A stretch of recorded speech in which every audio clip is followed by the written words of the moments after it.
Hey, it's good to see you again, Jordan. It's been, what it was, July, yeah.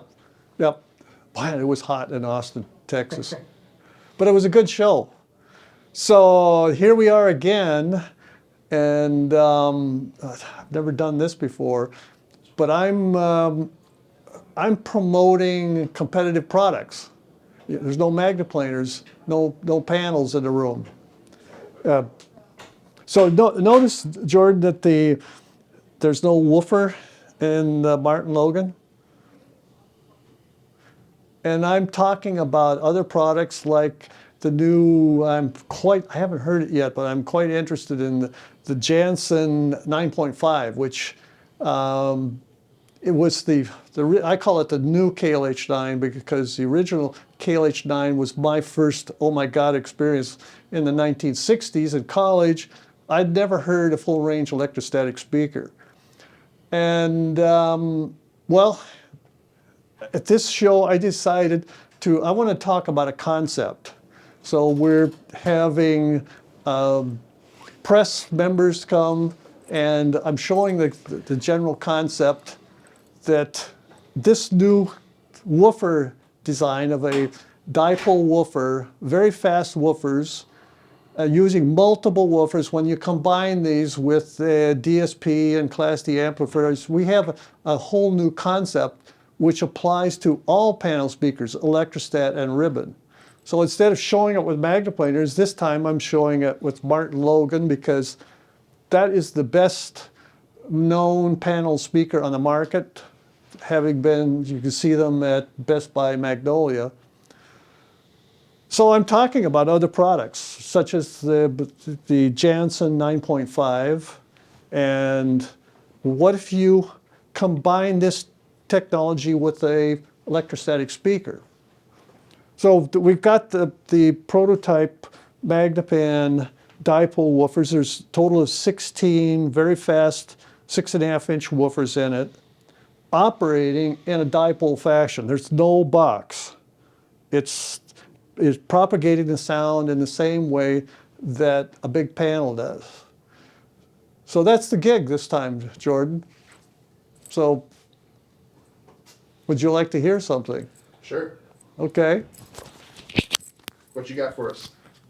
Well, normally there's a type of music that works well in a show environment. We're in a little hotel room. There's a lot of people.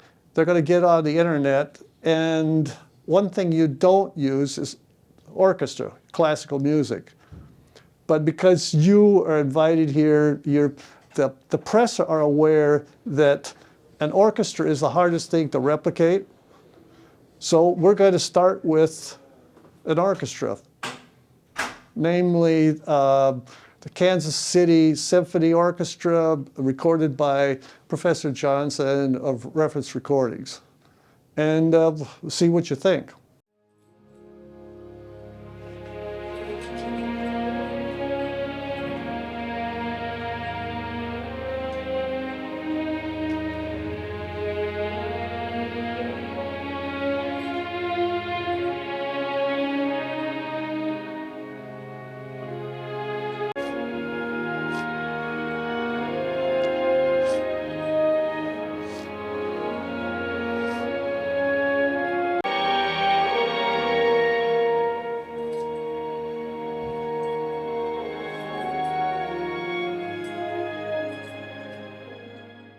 Jordan, I never start a demonstration with a classical piece.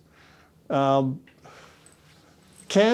in the past when we had an open door, more of an open door policy at a bigger room, maybe 10 or 12 chairs, some people didn't know when to leave. And I found, what do you say? There's other people waiting, they like to come in. And these gentlemen in this front row here are having so much fun. They've been here a long time. So that is what I put on. I put on a classical piece, and they just evaporate. They leave. So the the purpose of this demonstration is for people that understand that an orchestra is the most difficult thing to replicate. And so I'm leading with a classical piece, with an orchestra, but it's not how I would conduct a show. In fact, if you wish, I can show you the kind of music that actually works. I've been doing this for 50 years. I've been watching you folks for 50 years, and I notice what causes you to start tapping your toes, and I get a positive response. And there's a common thread through all this that I'll see if you can detect. I'm going to play. Yeah, you've heard this piece that I'm going to play. You've heard it many times. But what's the least common denominator in this style of music, and why does it work at shows? The reason I use it is because it works. Now, the point is, it's not challenging to a speaker system, but it's very effective at shows. Kind of interesting. And Wendell, while you're setting up, I think you're using the Galien TS120 to power the ribbons. The Martin Logans. Oh, yeah. Right. Yeah. Right. Thank you.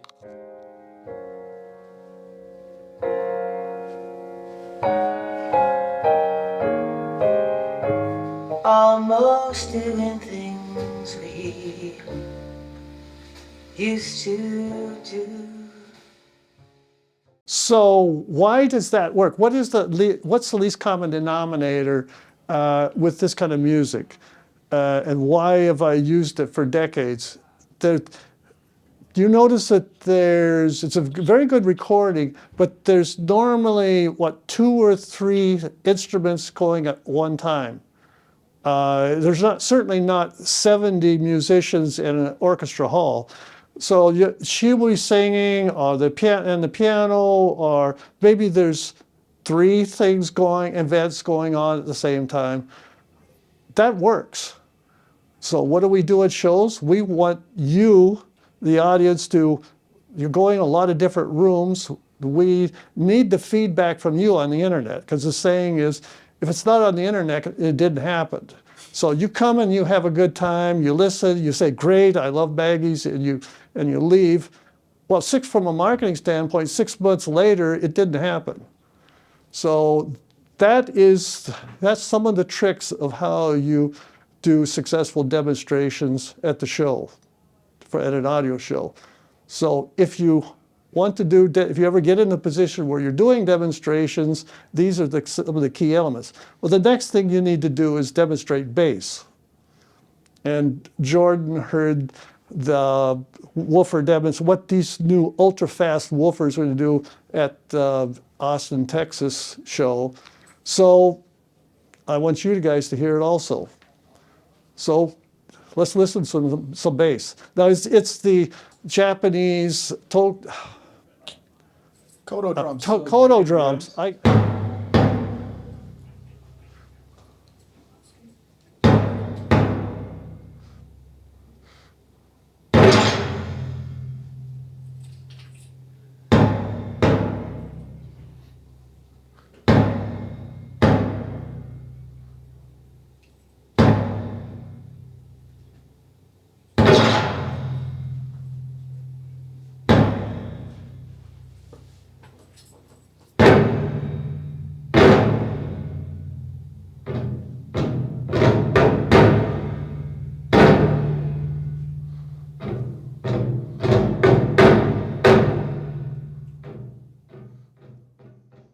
Now, musically, I don't find that interesting. I mean, obviously, some people do, but it's the cool thing about it is these super fast small drivers, when you're using them in dipole fashion, when you're using a lot of them, you can I'll play some more of it, but you can hear multiple bass events, instruments going on at the same time, and you could delineate each one of them.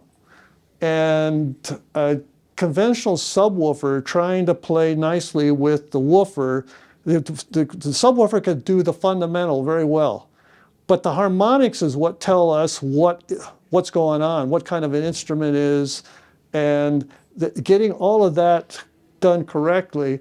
Well, this new generation of super fast, lightweight woofers, such as the Jansen, they're using a ceramic, I think 6 or 7 inch driver. Ceramic?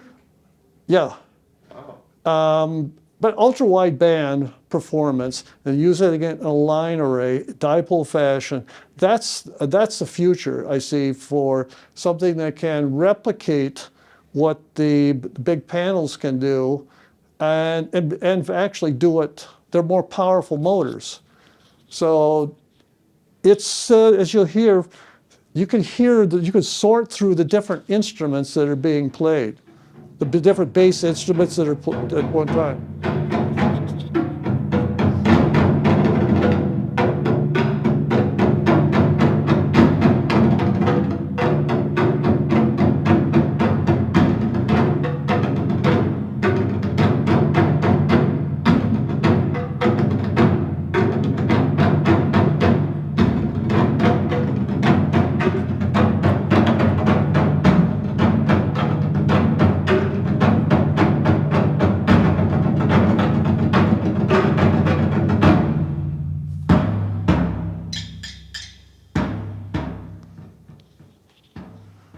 That's a really cool technology. It's coming, and as I said, there's going to be the Jansen, Magnepan. There's more.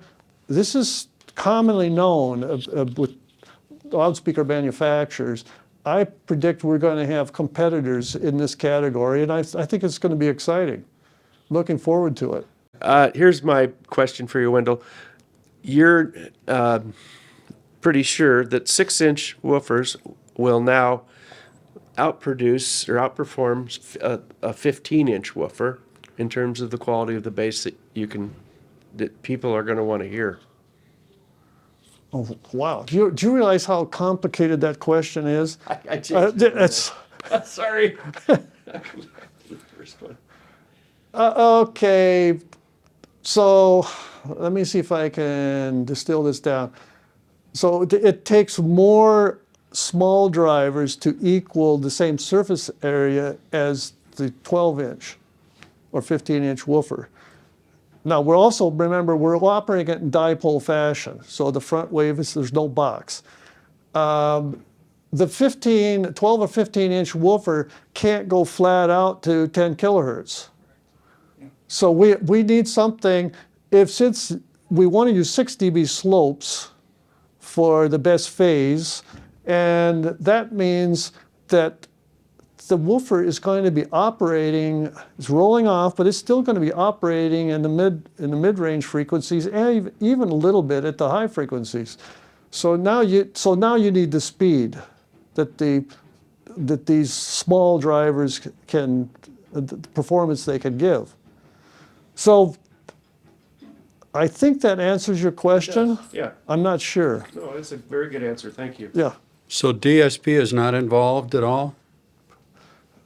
DSP, not in this situation. It's available because basically you're biamping, your Class D amplifiers running the woofers, and DSP is going to solve problems that the interior designer says, no. See, I've got them time aligned, and it just works out in the room that the response is pretty smooth through the bass. But you have situations where it's not smooth, or you need to put down, the woofer can't go there, it's got to go over here. Now you've got time, phase, amplitude problems, and you fix that with the DSP.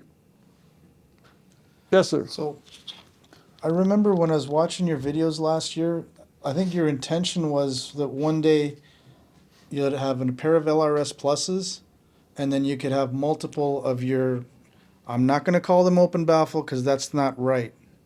That's stupid. You're correct. And Do you want to explain what you mean? well, I remember when I had the sneak peek yesterday when you asked me, so what's a closed baffle, Joe? I said, it's a box. So what the hell is an open baffle? And you're right. You're right.